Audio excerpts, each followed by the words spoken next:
আপনার কাছের মানুষ রেগে গেলে বা কোনো একটা বিষয় নিয়ে তর্ক জড়ালে এই তিনটা জিনিস ফলো করে দেখতে পারেন, তাহলে সিচুয়েশনটা খারাপ হওয়ার চাইতে কন্ট্রোল বা নিয়ন্ত্রণ হতে পারে।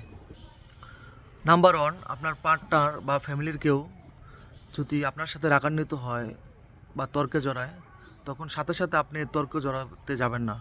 আপনি নিজে চুপ হয়ে যান, তাকে একবার চুপ হতে দিন, তারপর আপনার পয়েন্টটা বলুন, কোন কোন বিষয়ে কোন কোন কথা আপনার তার খারাপ লাগছে, তাকে বোঝাতে চেষ্টা করুন।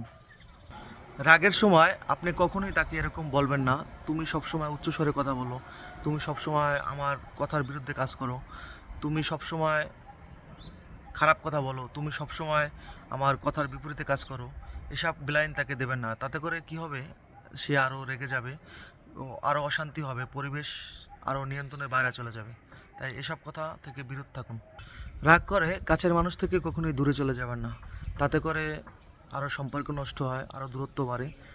তার কোন বিষয়গুলো আপনাকে হার্ট করছে, তার কোন বিষয়গুলো আপনাকে অসম্মান করছে, সেই বিষয়গুলো তার সাথে খোলামেলা আলোচনা করুন। রাগ কখনই সুষ্ঠু সমাধান দেয় না, বরং আপনি যত শান্ত থাকবেন তত আপনাদের জন্য মঙ্গল। রাগ কখনোই ভালো কিছু বয়ে আনে না, কথাই আছে রেগে গেলেন তো হেরে গেলেন। তাই রাগ নিয়ন্ত্রণ করুন, আপনাদের জন্য মঙ্গল হবে।